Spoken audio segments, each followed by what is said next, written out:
Whenever you're driving and you pass one of those massive cuts in a hillside for a road, have you ever stopped to think about what's holding all that rock up?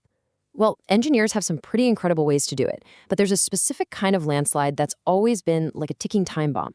So today, we're going to dive into a really fascinating new scientific paper that suggests a totally different way to stop these landslides, not by trying to hold them back, but by stopping them before they even have a chance to start. Let's get into it. Okay, so here is the big mystery we're talking about. A construction crew builds a road, they cut into a hill, and the new slope looks perfectly fine. It's solid for 5, maybe even 10 years. And then bam, out of what seems like nowhere, it fails and fails catastrophically. This thing has a name in engineering. It's called delayed failure, and it's a massive, massive challenge.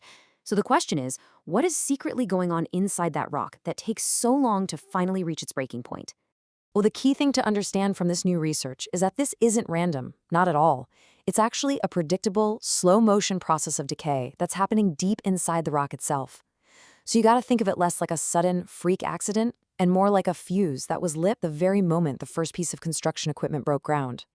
And believe me, the stakes here are incredibly high. This isn't just a theoretical problem, it's a well-known issue for civil engineers all over the world. Take Japan, for instance.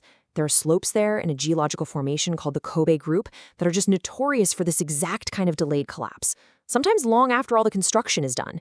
It's this persistent threat, just lurking right beside our roads, our railways, and our buildings. So what is this hidden culprit? What's the secret ingredient that turns a perfectly stable-looking hillside into a disaster waiting to happen? Well, it all comes down to a really weird property of certain types of rocks, a problem that starts at the microscopic level. So inside some rocks, like the serpentinite that they studied for this paper, there are these things called swelling minerals. In this specific case, they found a lot of a mineral called chlorite. Now, the best way to picture these things is to imagine millions of tiny but incredibly powerful little sponges that are just embedded in the stone. When they're dry, they don't do much. But as soon as water gets to them, they soak it up and expand with this immense force, literally pushing the rock apart from the inside out. And this whole thing doesn't just happen overnight. It's a slow, super destructive chain reaction that has 4 main steps. Okay, so first, when you cut into a hill to build a road, you remove all that natural weight that was squeezing the rock together. That's called stress relief. Second, because that pressure is gone, tiny little microscopic cracks start to open up all over the rock face.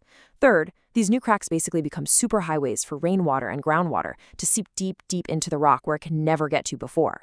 And then finally, step 4, that water reaches those tiny sponges, the swelling minerals, and they do what they do best. They expand, creating all this internal pressure, and slowly, bit by bit, weakening the rock's entire structure until it just can't hold itself up anymore. Now, this is where the researchers came up with a really brilliant shift in thinking. For decades, the way we've handled this is by dealing with the effects of this chain reaction. But they asked, what if, instead of just fighting the symptoms, you could stop that chain reaction from ever even starting? And when you put the two approaches side by side, the difference is it's huge. The old way is what we'd call reactive. After you've already dug up the slope and the rock is starting to weaken, you install drainage to try and get the water out, or you put up anchors and retaining walls to hold the unstable stuff in place. You're basically fighting a problem that's already happening. But this new idea? It's proactive. It strengthens the slope before a single shovel of dirt has been moved. It's called the pre-excavation advanced rock bolt method, and its whole goal is to prevent that very first critical step, the loosening of the rock. So how does this proactive method actually work? Well, it's basically a 2-pronged attack on the problem, and it all starts before the main digging even begins. First, engineers drill these long steel rods, they're called rock bolts, deep into the hillside. Then they lock them in place with a special sealing grout. And this does 2 crucial things at once.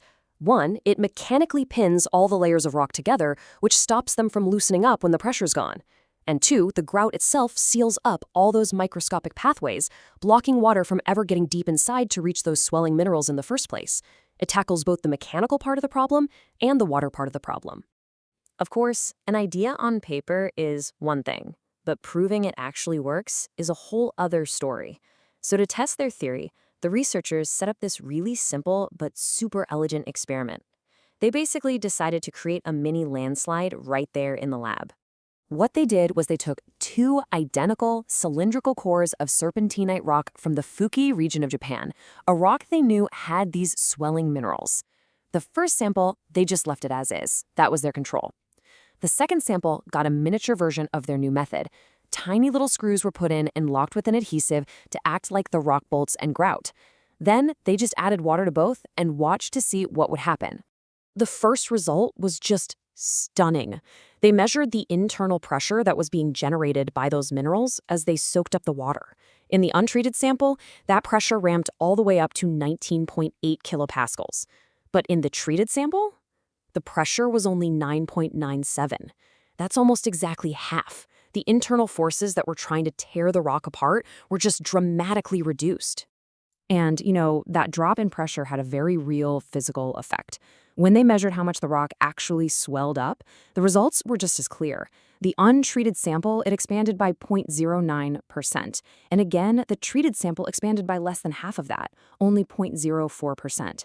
So this pre-treatment wasn't just cutting down the internal pressure, it was also drastically reducing the actual physical damage and deformation. So if there is just one number you take away from this whole experiment, it's this one. The proactive pre-excavation treatment cut the two most important signs of failure, the internal swelling pressure and the physical swelling, by roughly 50%. I mean, that is a massive improvement. And you didn't even need the instruments to see the difference. The visual results were just as compelling. After the test was over, the untreated sample was just a mess. The report actually describes it as having distinct cracks and opening, which is a scientific way of saying it was visibly falling apart. But the treated sample, it only showed local damage. The overall structure was maintained. Those little pre-installed bolts had actually worked. They held the core of the rock together, even while it was being attacked by water from the inside. Look, this is way more than just a clever lab result. If this method proves to be effective out in the real world, it could fundamentally change how we approach construction in these tricky geological areas. It could make our infrastructure so much safer and more resilient for decades to come. Ultimately, what this really represents is a fundamental shift in philosophy. It's about moving from being on the back foot, always reacting to a problem, to being proactive. So instead of just building stronger walls to catch a landslide, we can now actually think about how to prevent the ground from ever becoming unstable to begin with. Now, the journey from a lab bench to a real-world hillside is a long one, and the researchers know that. They've already outlined the next steps. They need more lab tests to really confirm these results. Then they'll start experimenting with different bolt patterns and different types of grout. And then, of course, the ultimate test, field verification on an actual slope. They're also hoping to see if this same technique could work on other problem rocks, like tuff and mudstone. And that kind of leaves us with a really fascinating final thought. This research solved a problem by going back to its absolute root cause, that very first step in a long chain reaction. And it makes you wonder, right? What other huge, complex problems in engineering or medicine or even in society are we currently trying to solve reactively? What other ticking time bombs could we potentially defuse just by thinking ahead?